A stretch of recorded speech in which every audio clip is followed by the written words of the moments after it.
देखिए class 10th का 5th chapter arithmetic progression AP का क्वेश्चन नंबर जो है वो 10 है। क्या है कि the 17th term of an AP exceed it's 10th term by 7। मतलब क्वेश्चन को ध्यान से पढ़ना है कि क्या कर रहा है कि जो हमारा 17th टर्म है वो क्या है कि अगर 10th टर्म में 7 को एक्सीड कर देना, एक्सीड का मतलब ऐड करना। हमारा गिवन क्या है पहले देखो, गिवन दैट क्या दिया है कि बोल क्या रहा है, गिवन दैट, ठीक, क्या बोल रहा है कि जो हमारा 17th टर्म है ये 17 ये क्या है 10th टर्म को एक्सीड कर रहे हैं कितना 7, मतलब ये 10 में हम 7 को ऐड कर रहे हैं तो क्या बन रहा है 17th टर्म। तो find the common difference, common difference find करना है। इस क्वेश्चन को बहुत सारे बच्चे हवा ही नहीं आएगा, हम कैसे डी निकालेंगे, डी निकालने के लिए ए चाहिए एन चाहिए, ना ए है ना एन है, हम क्या करें, दो इक्वेशन भी नहीं, दो टर्म भी नहीं दिया है अपने को। मान लो कि हमको 17th टर्म देता या 10th टर्म देता, यहां तो कुछ दिया ही नहीं है, हम क्या करेंगे।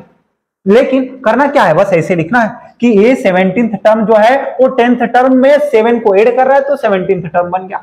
बस इतना कर लिया आपने, इतना लिख लिया तो क्वेश्चन सॉल्व हो गया। कहेंगे कैसे, देखो इधर हम ए 17 को लिख सकता हूं ए प्लस 16d, क्योंकि हम लिख सकता हूं 817 को a प्लस ब्रैकेट में 17 माइनस 1d और 17 माइनस 1 क्या होगा 16d, a plus 16d equal to ऐसे ही a 10 को लिख सकता हूं a प्लस 9d प्लस 7 पीछे है लिख लूंगा, कोई दिक्कत नहीं है ना। आगे देखो, अब हमने dd वाले टर्म को a और d वाले टर्म को इधर लाएंगे तो a और a के साथ a टर्म को लाएंगे, आप पॉजिटिव में तो नेगेटिव में माइनस का a प्लस का 16d, ये प्लस का इधर आके माइनस का 9d इक्वल टू 7 हो गया। अब आगे देखिए ये a से एक कैंसिल, एक पॉजिटिव और एक नेगेटिव तो घट के 0 हो गया। अब हमें इसको क्या करना है प्लस माइनस, माइनस 16 में से 9 जाएगा 7d इक्वल टू 7, तो d इक्वल टू कितना होगा 7/7, ठीक, और d इक्वल टू 1। मतलब अपने को पूछा जो था वो क्या पूछा था कॉमन डिफरेंस। कॉमन डिफरेंस किसको बोलते हैं, डी को ही तो बोलते हैं।